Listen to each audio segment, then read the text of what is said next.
Well, your movie this week is a little butt of a film called The Dead Talk Back. Howdy.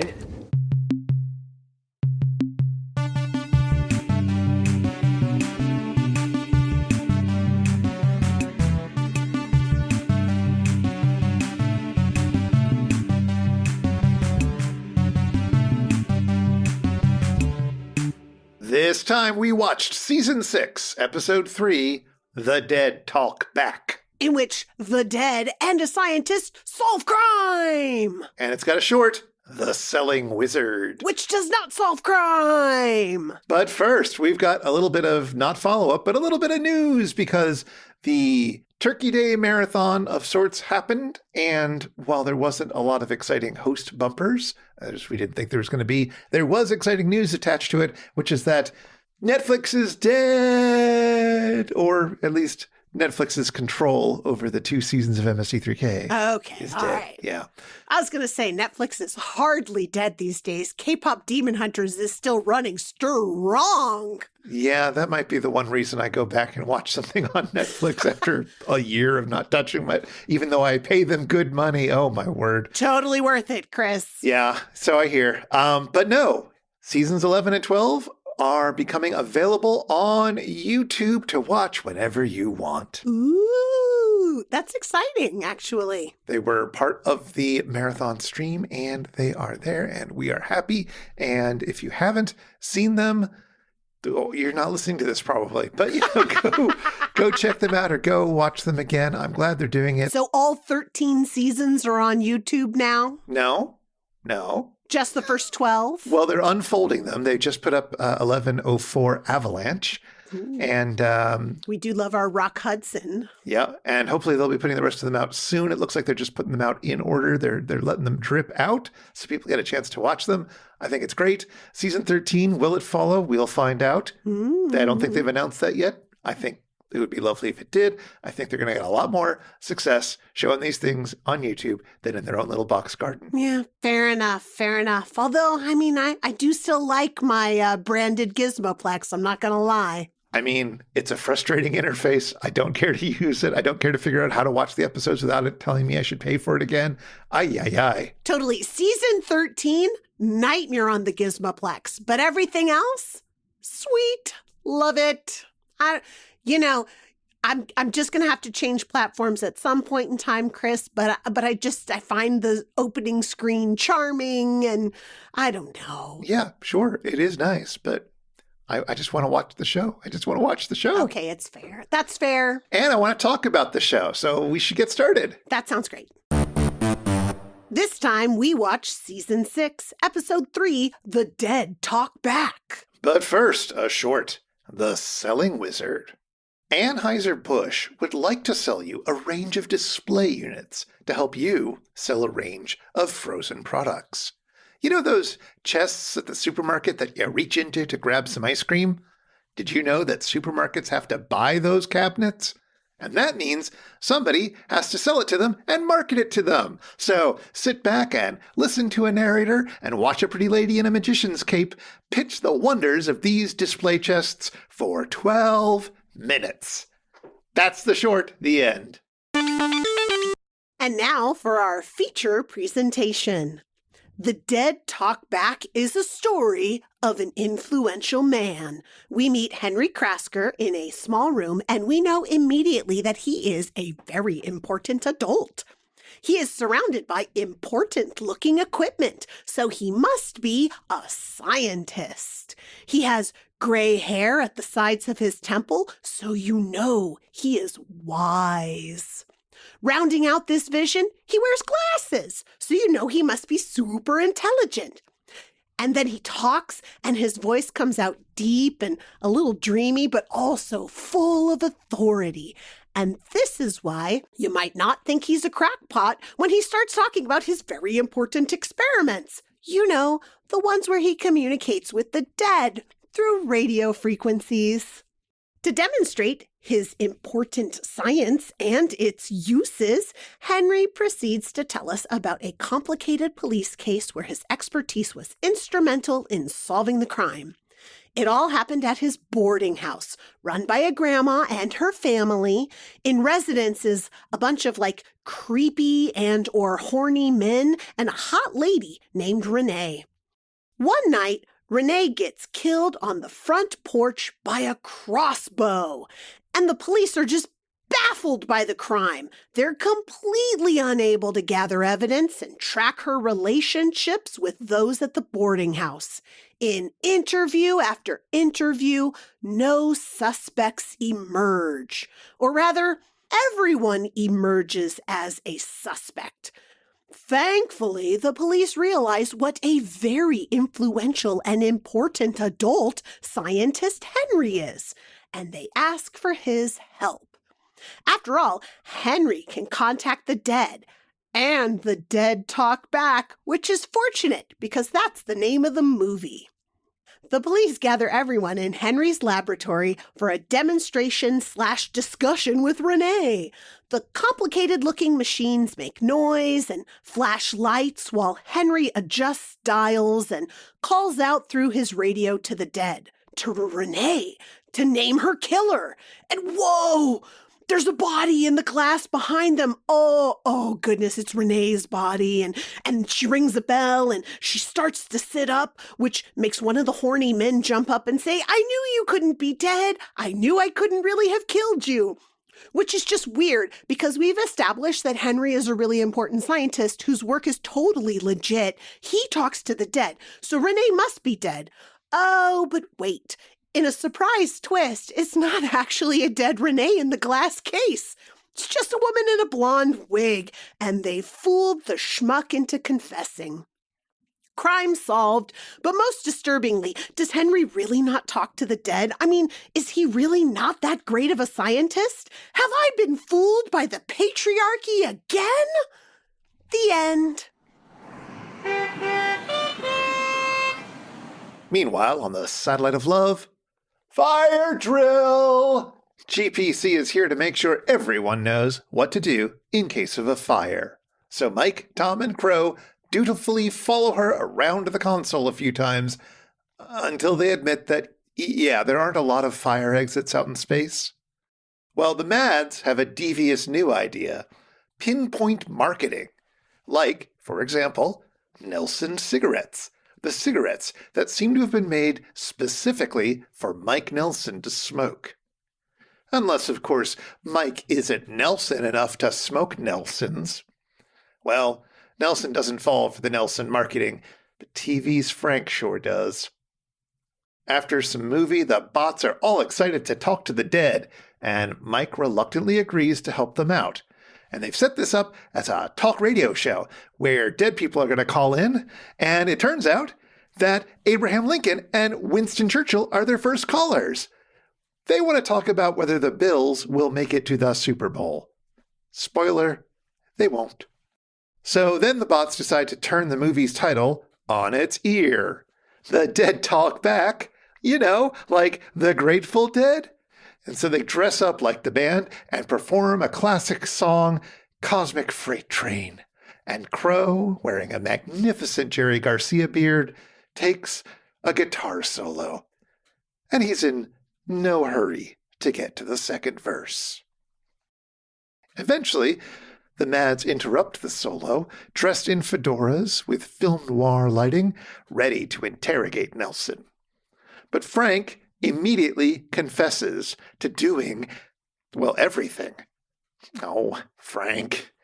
Crow shrugs and continues his guitar solo. And he continuing after the movie is over and while Mike and Tom read a letter. And then he continuing through another fire drill. And then he continuing through the closing credits. Some say he's still noodling even today. What do you think, sirs? A deep and dreamy voice, huh? Dr. Kresker has a deep and dreamy voice? Oh, hello. Sure, he has the dreamiest voice of everybody on set, except for possibly Renee. She's pretty dreamy, too. I thought basically this movie was an excuse to have her walk around in a silk negligee for about 15-20 minutes, and they just sort of built a movie around it. Why not? Well, we'll talk about the excuse for this movie in a bit, but How old do you think the actor who played Dr. Henry Krasker was in this movie? Oh, like 14, 15. I don't know. He's ridiculously young. That's the worst dye job I think I've ever seen, even for a black and white movie. Yeah, he is 20 or 21, and you can tell. I mean, it's almost like it was his brainchild to build a movie around scantily clad ladies and his own expertise. The patriarchy tells men they could do anything, Chris. I don't get it. He's not the director. And yet, he's not the writer. He's not anything. he's clearly the director fill-in character. That's all I'm saying. That's kind of true, but we'll get to that. I mean, he's obviously the central character, yes. He's the Xander. He's the Luke. Anywho, how'd you enjoy the episode, Chris? I like this episode. I haven't watched it in a long time. I've seen the short, I guess, recently, because I do like the short a lot. You like that pizza dominatrix? I love the pizza dominatrix, the model who doesn't get to say anything because, of course, there's no audio on set. And she's wearing a multicolored black and red cape, and she's got the little gingham vest that looks like a pizza restaurant table from back in the day. Yeah, she definitely looks like she's a pizza dominatrix, but it's so nice that her, outfit matches all of the packaging of ice cream ever. That's the other thing, which maybe we'll talk about in a bit, but like the ice cream packaging is so 50s. It's so like minimal and not in your face and trying to be elegant, but also like the color choices are weird, even giving whatever degradation might be happening on the film, which looks pretty good for some of the other colors. The packaging just looks like they were running out of ink at the printing factory or something. Or You know what it looks like? When my kid was young, there was a place in Portland called the Children's Museum where you could go, and they had a fake grocery store where you could pretend to be a checker and you could ring things out. And so they had packaging for ice cream that they had basically done a lot of see-through plastic tape all the way around. And that's what all of these packages looked like. They were just too perfect to really have ice cream inside. But I remember when ice cream came in those thin cardboard boxes, and they'd start to melt out the corners if you weren't careful. Yep. Well, those things still exist. You can still buy those. You just won't get your premium Ben & Jerry's or Tillamook ice cream inside of those packages. But they're all waxed now to protect from that. Okay, that's true. Yeah. Anyway, what did you think of the episode? It was fun. Had you seen it before? I don't know that I ever have. I feel like I must have seen that pizza dominatrix because her visual is just perfection. But I don't remember the rest of the episode for this. So perhaps I also caught a short during some sort of short special. But it was fun. It was a fun episode. I mean, if you didn't remember the Jerry Garcia solo, then you haven't seen this before. I feel like the Jerry Garcia solo is a bit that's been done on other places. So those things muddle in my mind sometimes. There is that. But I once again appreciated the glory of Crow's beard and wig. So good. Yeah. I mean, if they were really the Dead, everyone would have been into that solo forever. They wouldn't have been able to read a letter over it. Oh. Or War and Peace. I like that GPC is reading War and Peace, but it's been printed out in a binder because they wanted to have it appropriately sized for her and legible on screen. And that makes sense. I was just thinking about the logistics of printing out on printer paper an entire copy of War and Peace, and if it would fit into a binder because of how long the book is, and how thick printer paper is compared with paperback paper, Ooh, I wonder if it's just War and Peace Volume 1, War, I mean, it could be. It didn't say that on the binder, though, and I trust GPC's admin and bindering skills. Oh, absolutely, 100%. If there's anybody who can binder with the best of them, it's GPC. But I thought we would talk a little bit at the top here about why these films exist, because they're both a little confusing. So can you confirm for me that the Dead Talk Back was all about scantily clad ladies? Is that the purpose of this movie? No. Oh, dang it. So I'll tell you about the purpose of the movie in a second, but I want to start with a little fun fact. When this episode came out in 1994, The Dead Talk Back was, in some sense, the most recent movie MST3K had done. Whoa. Because it was released in 1993. What? No. Hold on. My mind is not working right now. Things do not compute, not match. What? It was filmed in 1957, but never released. Oh, so it was just hanging out in Ernie's basement or something? Yeah, Merle. His name's Merle. The director, writer, producer, Merle S. Gould or Gold. I don't know how he pronounced it. But apparently he had trouble getting enough funding to properly finish the movie and release it. There is an article in the Hollywood Reporter back in 1957 that I was able to read part of, thanks to the internet. Thank you, internet. Thank you, internet. That says he's looking for a few $1,000 more to put the finishing touches on the movie. He needed a Kickstarter campaign. Basically, he wanted an angel investor to be reading the Hollywood Reporter. It was an article, like a little one, a little tiny like piece article, but it wasn't an ad. So like he had some connections.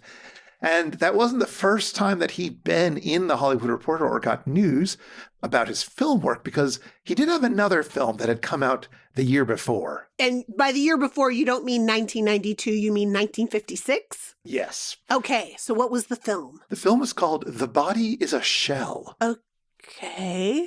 All right. Uh-huh. It starred a guy named Andrea Farnese. He sounds like he might have a sexy voice as well. Yeah, well, he sounds like he might be somehow connected to the Aldo Farnese who plays the good doctor in today's film. Oh. And indeed, he's Aldo's brother.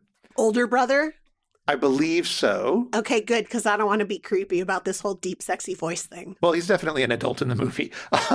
Ooh. Also, his name seems to be Andrea. All the stuff I could find from the 50s says that. But if you look at IMDb or Wikipedia, it calls him Andre Farnese. And I think they think it's a typo, but I think it's just Italian. So yeah, I don't know. Fine. I haven't been able to find a copy of The Body is a Shell, but apparently in the movie, our hero, played by the other Farnese, dies and then spends the movie trying to communicate to his wife from beyond the veil where all the valuables are hidden. Ghost. It's the movie Ghost. They remade this with Patrick Swayze. I think I saw the remake. I guess so. There is a little book that was published, a 64-page booklet, I guess, that was made about the making and production of the film that was written by the guy who wrote the script for that one, which is wild. It's got lots of pictures. It calls him Andrea. We learn that Andrea and Merle fought in the war together, so that's fun.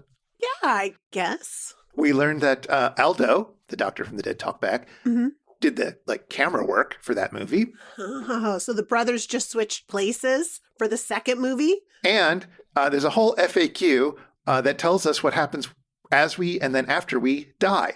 I'm sorry. Wait. Whoa. There's a FAQ about what happens after we die. So they researched this. They talked to the dead and they figured out what happens after we die. Yes, because you thought this movie was an excuse to have a scantily clad lady for a few seconds. But oh no! That's just the trimmings on this Thanksgiving turkey. This is a movie that was made by true believers in spiritualism and the fact that you can talk to the dead afterwards and all sorts of other psychic phenomena. Okay, but of course that's existed for a really long time. What made these people think that they actually had spoken to the dead and gotten information about what really happens beyond the veil? I don't know if they thought that they'd actually spoken to the dead. They have an FAQ about what happens. They must have gotten the information from somewhere. They believe it's possible. They're really into a guy named Edgar Cayce. I don't know if you've ever heard of him. No. So Edgar Cayce was a American guy who was a clairvoyant who lived in the beginning of the century. He was sort of big in the teens and 20s and 30s, and really popularized a lot of these spiritual ideas and, I don't know, had study groups that the writer of the other movie and apparently Merle were part of, talking about all sorts of, past lives, Atlantis, healing, reincarnation, communicating with the dead, all that kind of stuff. Nice. So he would do research. They'd read him. They'd go to book groups. I don't know if they'd have white wine. I don't know.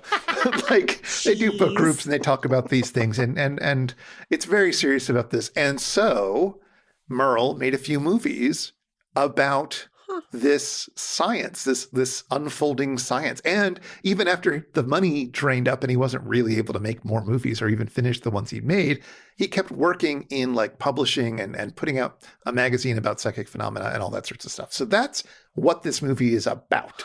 Yeah. Did the brothers also continue work inside of this field, or was it just the director who was so invested? I am not sure. Information is thin on the ground. Aldo Farnese would later have a kids show in the 60s called Dickory Dock that was local, and there are clips of it on YouTube, and it looks like a kid's show from the 60s. Aw, Oh, no. it's another HP Huffin' stuff. What did you just call it? What did I just call it? HP Huffin' stuff. Keep What was trying. it? Let's see if you can get close. No, this is not fair. The dead don't talk to me. They're not correcting me. HR? HR Puffin Stuff. That's what I said. HR said- Puffin stuff. It's totally what I said. God, don't send in letters, everybody. I have imperfect memory. That's okay. So it's going to It be was just terrible very if funny they that do you were. a seance with me when I'm dead. I'm going to be like, yeah, I don't really remember everybody. It's going to be fine. But pour some more brown sauce into your pipe and smoke it, and then we can talk some more. Well, if that's what the 60s kid shows were all about, then it could be like any sort of puffin stuff you want. I wasn't able to find online a copy of The Body is a Shell, but I was able to find a review of the movie from the New York Times What? back in 1957. The headline is The Body is a Shell - unbelievable. It's such a good premise for a movie, though, right? Like, guy dies and tries to communicate with his family so that they can continue on. Like, there's a Magnum PI episode about this. Come on. This is a tale that gets retold because you have that thought that you have unfinished business. I mean, It's a Wonderful Life is kind of that idea, right? You have unfinished business that you have to go back and complete, and somebody has to convince you to do it. I mean, this is not an unbelievable premise for a movie. Maybe they lean too heavily on the actual communicating with the dead, which is what made the New York Times think it was unbelievable. I'll quote the review a little more. Spirituality or sincerity aside, the earthy fact remains that the writing, acting, directing, editing, sound effects, and musical score are uniformly dreadful.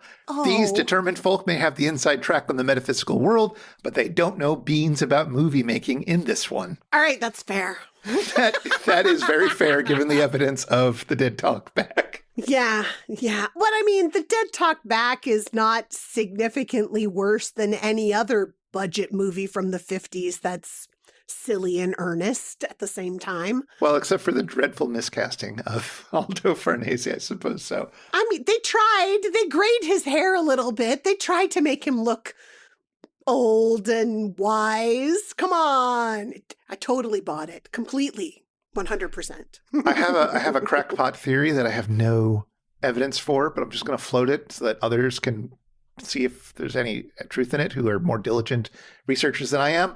I'm curious if the reason that The Body is a Shell got out, had a book written about the production of the movie, played such that the New York Times would review it, and had all of this like access to stuff, is because it was funded by the Casey Foundation. Oh. Because it was promoting some of their ideas and because they were in that network. And the Casey Foundation exists and does fun things.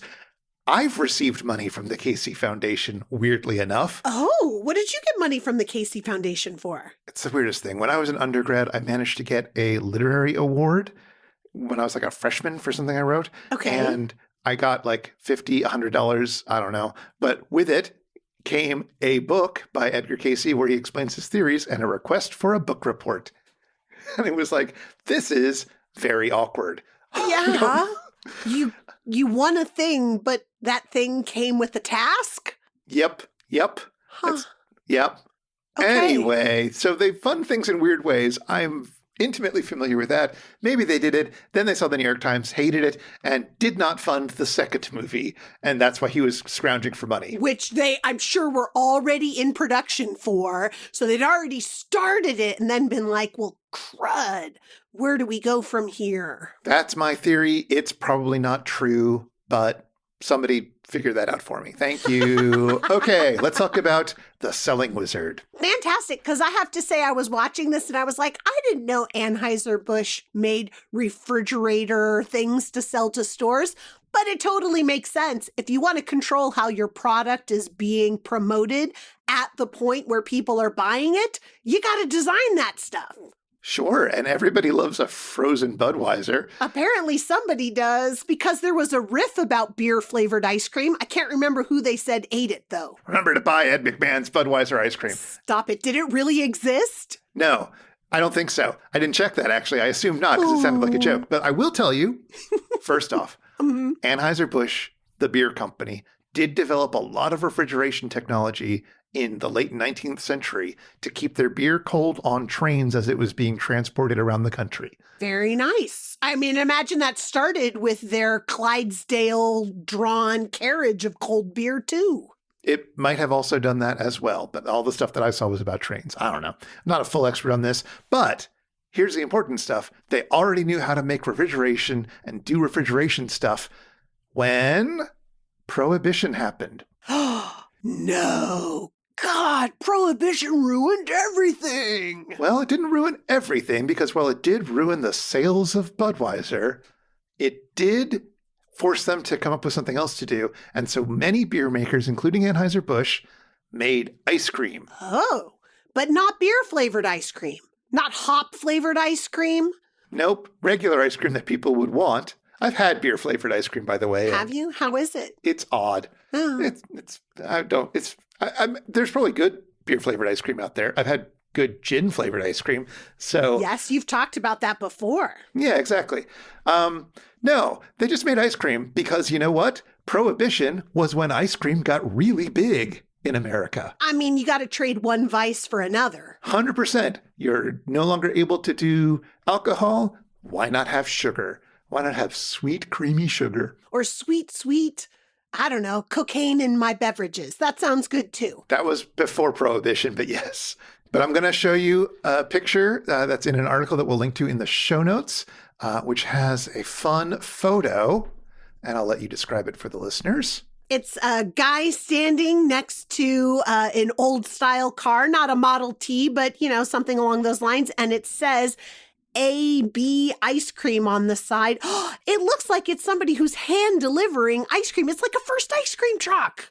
It is an ice cream truck style vehicle, but it is a 1920s style car. It says Anheuser-Busch AB, always best ice cream. All flavors, try one, 5-cent cups, 10-cent bricks, buy them here. And a little man who's wearing, he's got a flat cap. It's not a proper ice cream man's cap, but he's leaning out of the car, handing the guy his brick O ice cream. Yeah, and he looks way too big for that car, but that ice cream looks perfect size. Yeah, you got to imagine the whole back of that is filled with cold ice cream. Oh my gosh, I would need the biggest coat. There's a couple of kids that are right near the car as well, looking on with envy. It's great. Yeah. So by the time Prohibition ended and they could go back to selling beer, well, they're not going to stop selling ice cream if it's working. It took a little while for the ice cream from beer companies thing to dry up a bit. Yeah. And it's important to have your vices diversified so that, you know, should something else come along, you can always shift into another market. Exactly. And so, yeah, in the 50s, they are one of the people who are selling these display items for various ice creams, potentially including their own, but potentially not. They were certainly not the most popular brand of frozen dessert display units for stores.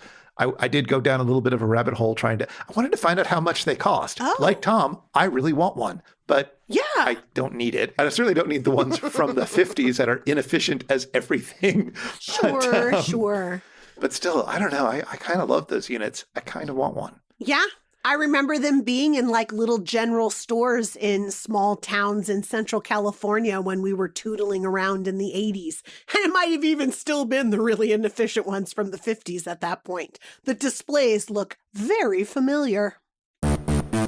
So there's one more thing from the episode that I want to talk about, and that is Pinpoint marketing. This was so confusing to me as I was watching the episode. I was like, Pinpoint marketing, what could that be? Oh, it's a Nelson brand cigarette. Oh, they're trying to sell cigarettes to Mike. Oh, Mike's name is Nelson. Oh, this is sort of my thought process. I was going through the whole thing, and I hope Pinpoint marketing is a little bit more sophisticated than that. Well, no, I mean, they invented the term. It's literally what they say on the show. But like, we now have hyper-targeted marketing all the time. is my point. Oh my gosh, my kid is at the age where colleges are starting to send him brochures. He is getting brochures from colleges where all of the text inside of the brochure is pinpointed directly to him. It includes his name, the name of his high school, things that he has marked down as what he is interested in studying, and the text for the brochures has been changed and printed and mailed just for him. This seems amazing to me. Yeah. Are they printing him out T-shirts that say, my name is Charlotte and I host a podcast about MST3K and I grew up in the Bay Area and I have blonde hair and I vote, or something like, don't mess with me? Oh my gosh. No, that would be creepy if that was being sent to my kid. But I've seen the shirts that are like, I was born in June. Don't mess with people who were born in August, or whatever the hell it is. I was born in 19 such and such a year. And yeah. And I'm a fan of this team and I do. Yeah. Have you ever been tempted because you found one that was so specifically you? No, I can't say that I have, but I have seen people walking around wearing them.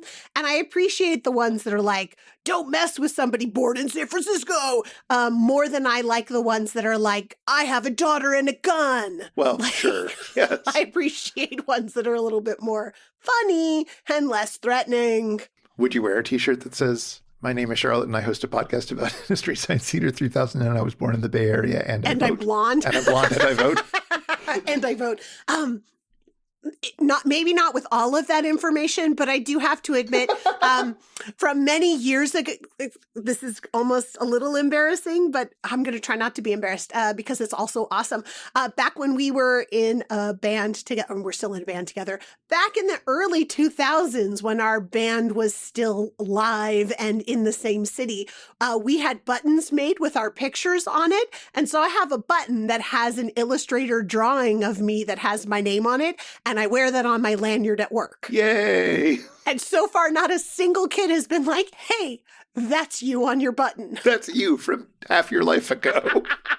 It's very clearly still me. Yes. I still have that same hairstyle. So yes, I do wear things that are personalized to me on the daily. Have you ever bought a thing because it had your name or something like that attached to you? Oh, totally. Because my name is Charlotte. Everybody knows that. And when I was growing up and we went to all of the places around, like even Disneyland, and you would be able to get like little keychains or something with your name on it. And they never had Charlotte at the time until I went to Disney World in Florida. And then every place had something with the name Charlotte on it because it was the South and there were more kids named Charlotte in the South than there were in California at the time. And I got so excited and I made my parents buy me things because I had never seen it before. And my sister, her name was far more common and she could find it anywhere. And so it was really special to me when I did finally find something with my name on it because my name was so unusual for my geographical area. Well, my first name is quite normal for people born when I was born, but my last name, which is Puma, for those of you who have never heard it mentioned on the show, my last name is incredibly rare. I believe I am the only person in Canada with this last name, and there are not many of us in the U.S. Wow, that's astonishing, actually. Yeah. So a few years ago, I had a little phase, as many middle-aged people do, where I got into fountain pens, and somebody had put out a fountain pen that the brand name was Puma. I can't believe everybody didn't gift this to you, like everybody you know. Well, it turns out most people I know weren't following the fountain pen news as much as I was for about 3 months. But Puma, which is just the Italian word for pen or feather, a reasonable name for a company to put out. And I was like, I will spend the $50 or $100 or whatever it was on that pen because it has my name. Yes. And I got it and I have it and it's fine. It's perfectly fine. Fountain pen. I don't know. I don't use fountain pens anymore. Well, Chris, you brought up something that was inspired by a segment, and I want to bring up something inspired by a segment as well. All right. Which one? What thing? What do you want to talk about? Tell me. I want to know. Ooh, it's the very thing that we begin the entire episode with, and that's safety drills. Okay. You're appealing to my admin side. You're appealing to all the time that I had to be the person to organize fire drills. Oh, where did you have to organize fire drills for, Chris? I used to have various administrative positions at nonprofits, and sometimes I was the person who had the most authority in that role outside of, the executive director or whatever. And so I would have to make sure we were up to code and work with the fire safety professionals who'd come in, and I'd have to occasionally run the annual fire drill type thing and, bang a bucket and get everyone to walk out of the thing. And then that was it. Is a fire drill the only safety drill that you had to do inside of your office? Yes, I think so. This was, many years ago. Yeah, well, most definitely. Well, I was thinking about safety drills because, as you know, I'm a teacher, so we have all the safety drills at our school, right? Like not just a fire drill. And I appreciate that we do fire drills because there have been times inside of the school year where a kid has set something on fire and we had to evacuate the building, not in a life-threatening way, more like in a smoking in the boys' room and I threw it away in the trash can and whoa, that wasn't what I expected to have happen sort of way. Science experiments. We have had that cause fire drills as well. Not a drill, I guess, but we have had a chemistry teacher who was notorious when he was doing a certain lab. The fire drill would go off and we'd be like, oh my God, he's at it again. So like fire drills, it's nice. Like I appreciate that the whole point of having a drill is so that you know what to do when a dangerous situation comes up. Everybody has a routine and you just fall into the routine without having to think about it. Yes. So we have drills for things like, because I live in the Pacific Northwest, we have earthquake drills. Mm-hmm. Right? Which did you ever do earthquake drills in the New York area when you were growing up? No. And that makes sense, right? So there's a lot of things that are quite regional. And in fact, there's an international shakeout day. What? Where everybody does earthquake drills at the same time. And they all jump at the same time and try to make the earthquake happen? Well, we don't try to make an earthquake. We just go through the safety procedures that happen if you have a drill. My school did it this year, actually. They always do it on the third Thursday in October. So this year it was on October 16th. And it was at 10:16 a.m. on October 16th. And because of my weird schedule, I'm not always in school for these, but I was this time. And all my kids were like, oh, in a real earthquake, and we went underneath of these desks, they wouldn't really save us or anything. And I'm like, I don't know. When I was living through an earthquake, I went underneath of a table and I turned out okay. So let's all suck it up, kids, right? They definitely would help. They would do what they could to protect your head, which is the most important part, right? Like other parts of your body might be hit by debris, but they want to minimize anything happening to your head. But of course, our desks are really small and some of our kids are like large adult size. They have huge heads. Their bodies are all outside of the desk and their enormous marionette heads are all underneath of the desk by themselves. It's a little much. But it is very cool that there is a day every year internationally at schools all over the world in earthquake regions. Everyone does an earthquake drill at the same time. In Oregon, you can as a school sign up so that they can track who's doing it. And it's kind of cool. Yeah. Right? The other drill, of course, that we do. This is not going to be fun. No, this is not going to be fun, everybody. I'm really sorry. And this is a very common drill now inside of the U.S., and that is a school shooter drill. But it's not really, it's any dangerous thing happening inside of the building drill. Yeah. Right? Like if there is a person from the neighborhood who comes into the school and is threatening, they call a lockdown drill. And, there's a whole series of procedures and there's lots of debate about how effective these procedures would be inside of a real life situation. But, you herd all of the kids into an area of the room that you can't see easily from the windows. You lock the door, you turn out the lights, and you pretend you're not there and hope that if something terrible is happening, it passes you over. Yeah. So, and, I guess it's comforting to know, right? In the case of any dangerous situation, you want to have a routine that everybody's going to follow. It keeps people from panicking, and panicking makes things worse. Absolutely. So I know that this is a really disturbing thing for people who are involved in schools these days. But is it more disturbing than kids in schools in Britain during World War II doing a gas mask drill? I don't know. I don't know, right? In terms of the psychological effects, because there's a lot of people who talk about school shooter drills being something where everybody has psychological scarring just from the possibility of it happening. And I don't know how people felt when they had a gas mask drill inside of, World War II. And, young kids are having to take their gas mask out of their desk and put it on while their teacher reads them a story so that they can be comfortable with it. Yeah, I mean, it's better to be prepared. I suppose. And of course, your parents and my parents had duck and cover nuclear bomb drills. Yep. Did that Yep. Did that make things easier or better? I don't know. I mean, I grew up without them, but I was still anxious about the bombs dropping on me in the middle of the school day. So, you get trauma no matter. You get trauma. You get trauma is all I'm saying. Yeah.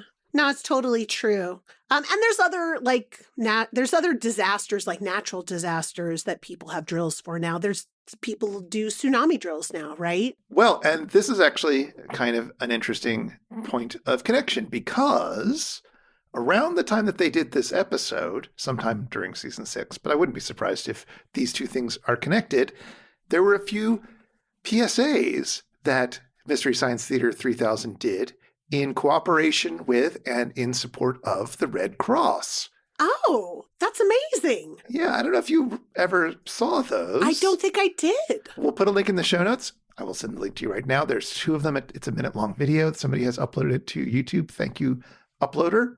Mystery Science Theater 3000 presents the Red Cross News. In times of trouble, natural disaster, and personal stupidity, the American Red Cross is there. Oh, man. Those are very cool, actually, right? Was there a particular reason why Comedy Central was running things for the Red Cross? I don't know. You had to have a certain amount of PSAs back in the day because people regulated industries and it made the world a slightly better place. I don't know specifically how that came about. I had sort of forgotten about them until I was getting ready for this episode.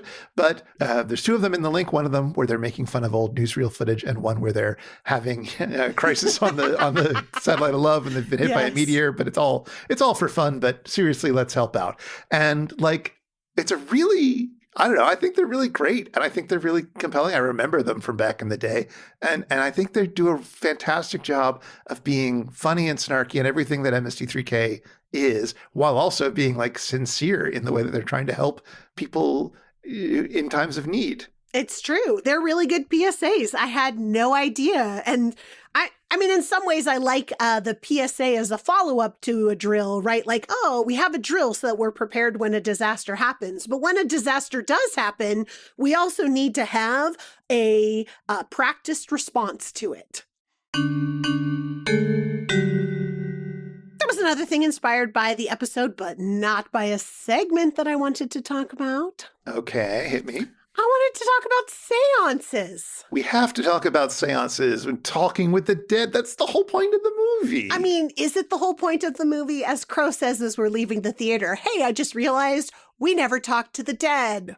I mean, they don't do it in the movie because it's a technology under development. But as discussed a few minutes ago on an unpopular MST3K podcast, It's Just a Show. In fact, that is the whole point of the movie. I mean, I guess. Have you ever been to a seance? I've never been to a seance. And I mean, there is this, the Haunted Mansion ride at Disneyland is inspired by a seance. It is kind of the opening sequence to it, but I've never been to a seance, and I have to say, I think I'm a little freaked out to go. How about you, though? Have you ever gone? As a kid, I know that we played with Ouija boards. Oh, see, even that would freak me out. I do not play with Ouija boards. And I think after playing with a Ouija board and maybe watching some movies when I was a kid, we played seance, right? Like we didn't really think we were communicating with anyone, but we thought, let's see if this works. Let's turn down the lights and sit in a circle and do the things that we see on TV. And you did not really talk to the dead, but you sort of amused each other with that. I mean, Winston Churchill shows up because he always does and tells some of his off color. He was drunk. I know. And he still loved the Bills. You were just like, what even is this? He was right, though. They didn't have a chance. They still haven't won the Super Bowl. There was one time, okay, so in high school, in drama class, we did have an improv seance where I got to play the medium, and one of my co-conspirators inside of the audience started channeling spirits, and she identified herself as Elizabeth Montgomery. Was she dead yet? I mean, I don't know, it was 1991, 2-ish, but regardless, my drama teacher just about busted his gut, like laughing at all of this. And I did not get it at the time because I had forgotten that was the name of the lead character, or the woman who plays the lead character on Bewitched. Yeah, she died in 95. Okay, so there you go. So even funnier when you're channeling the spirits of people who are not yet dead. That is a bold claim. It was but a we bold also claim. call that telephoning someone.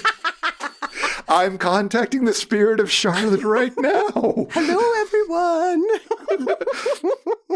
Oh, but the whole seance thing, I mean, there's a couple of things that I wanted to talk about with seances. There's a long history of seances. There's a long history of contacting the dead. I mean, my goodness, it even shows up in like the Odyssey, whatever. Like contacting the dead is the thing that happens inside of literature, and people have been trying to do it for a long time. I remembered a Stuff You Missed in History podcast from a very long time ago, where they talked about the Fox sisters, who were mediums right as the spiritualist movement was coming to the forefront. And they're one of the people who kind of kicked off what we understand the modern seance to be.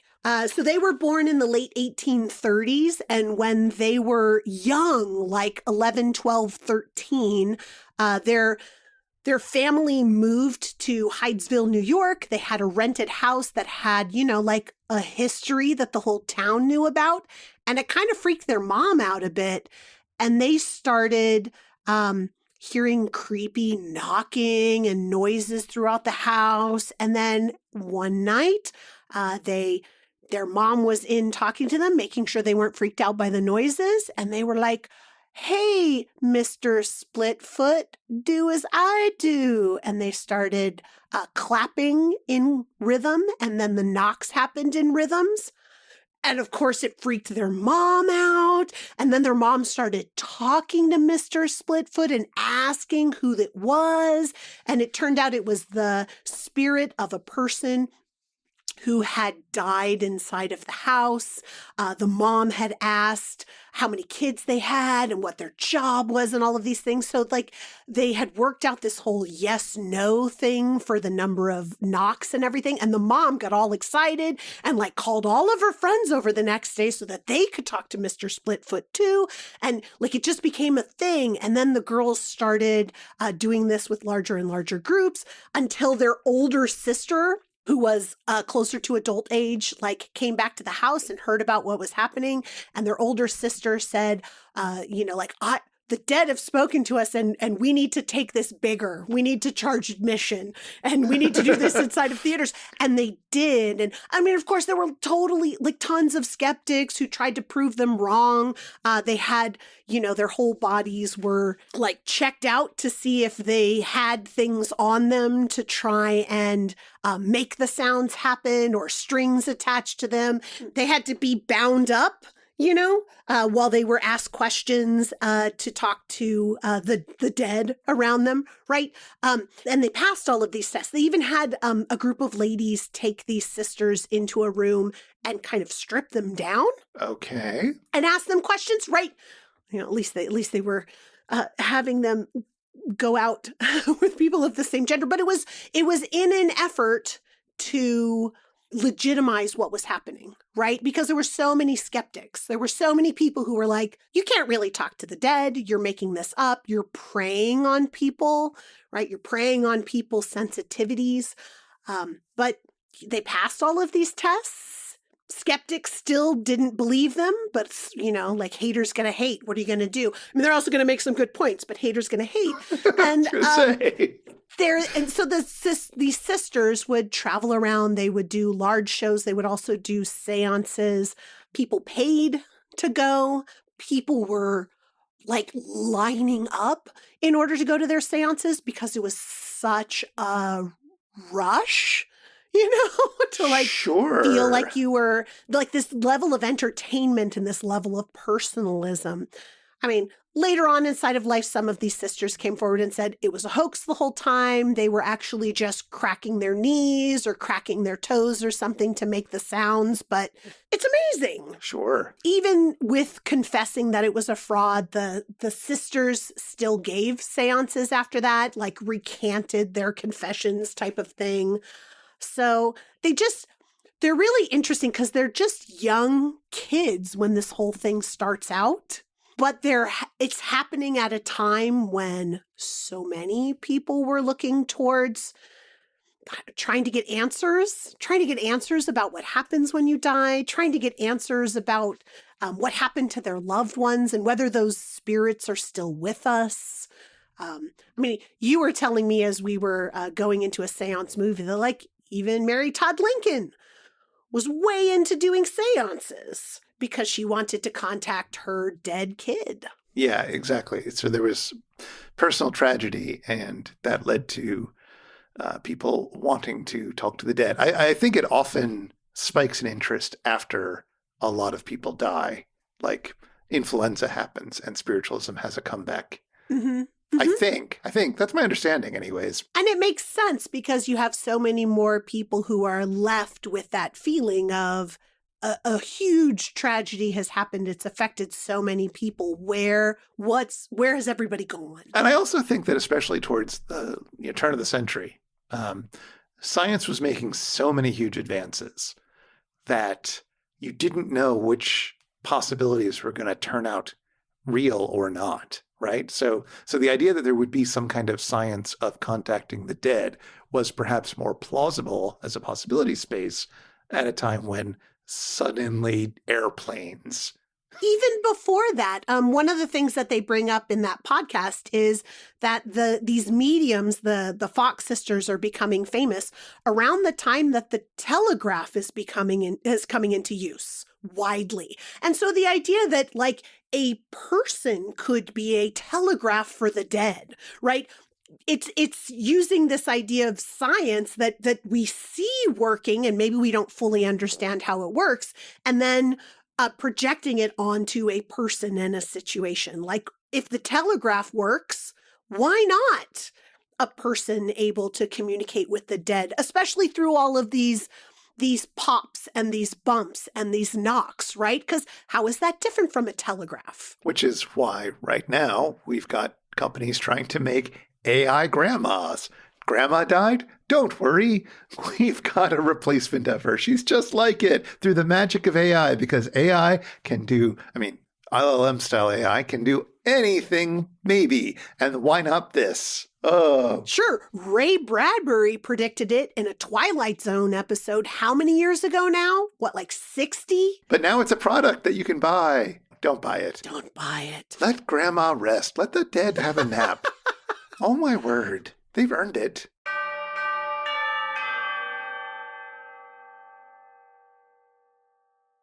Chris, we've talked about a lot of things in relation to the dead talking back, as well as those fantastic freezer cases, but maybe there's something else you could share with our listening audience? I want to talk back to the dead, which is to say, bring up the Grateful Dead again, because I always loved Crow's performance in this. I love the silly, cheesy guitar noodling that plays throughout the entire episode. And honestly, this episode kind of made me want to listen to more Grateful Dead back in the day. Did it? You listened to all that guitar noodling for like 45 minutes and you were like, you know what I need more of?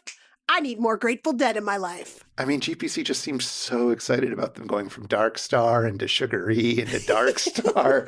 but I never did. Like I knew some of their like singles, but I never listened to the Dead properly. And I don't mean high. I just mean I never actually put on any of their music until very recently did I finally dip my toes into a little of it. Did you ever go through a Dead phase? I never went through a Dead phase, but like most college students inside of the 90s, I did go through a Dead-inspired jam band phase, listening to Fish and Widespread Panic type of thing. And all of them, all of the people who listened to the Dead being like, oh, they're just derivative, stuff like that. Good college fun, right? But I didn't see the Grateful Dead, but I was living in San Francisco when both Bill Graham passed and when Jerry Garcia passed, and they had a huge free concert for both of those inside of the Golden Gate Park, and I went, it was lots of fun. And it was huge, and obviously didn't see the Grateful Dead, but I did see some members of the band playing, and Well, so the other thing that made me really want to listen to some Grateful Dead was that back when this episode came out in 1994, another album came out. The Grateful Dead got in touch with a guy named John Oswald, who spent the early 80s and 90s making that era's version of what we might now call mashups, where he'd just stick a bunch of pre-recorded songs on top of each other or warp them in fun ways and do fun things and get sued, and it was great. And it's noisy stuff. It's fun stuff. I like it. I like John Oswald's work from that era well enough. For whatever reason, the Grateful Dead reached out to him and said, hey, John Oswald, would you like our entire live catalog to play with? Whoa. And John Oswald, after confirming that it was really them, said, yeah, sure. And so he put out a 110-minute long album that is edited together versions of Dark Star, which is one of their big jamming out stars. Oh my gosh. And it's just one smooth, long thing, is my understanding. I still haven't listened to it. I will be listening to it at some point. I am very excited about it. I've been meaning to listen to it for, 30 odd years now. So I will get around to it. It is on my to-do list, but probably not for a few more months.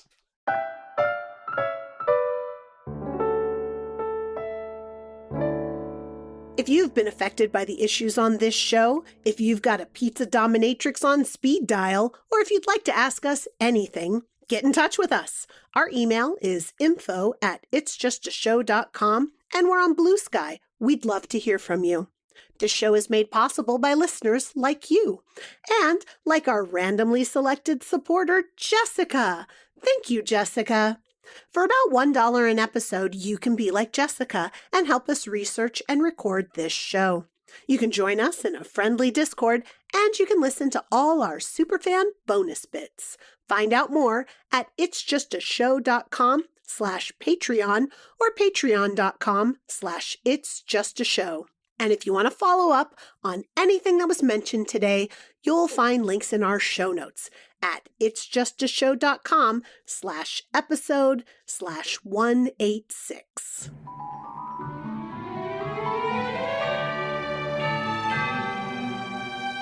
Man, Chris, once you get the Dead talking, they just won't shut up. What are we going to watch next? Well, it's our holiday episode, and so I've got a very special gift for you. It's a gift that keeps on giving. Oh. It's finally time to unwrap Season 13, Episode 4, Munchie! No! Yes. Okay, well, Lonnie Anderson, Dom DeLuise, here we come. But until then, the maiden form woman. You never know where she'll be murdered. So big deal, my stools float. Take it away, Theme Squad. So just sit back, relax, it's just a show.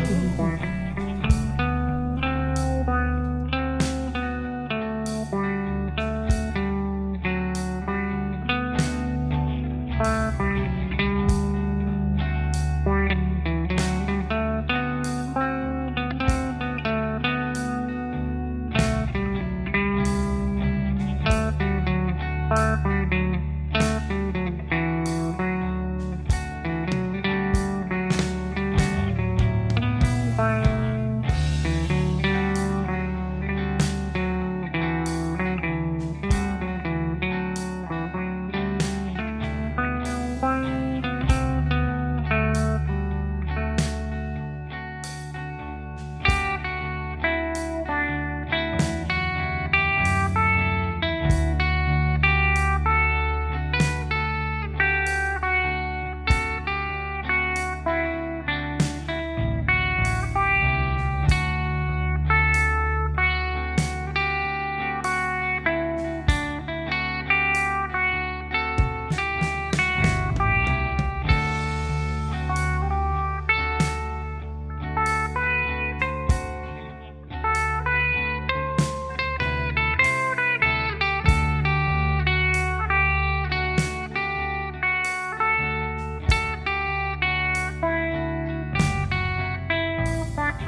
Don't mess with somebody bored in San Francisco.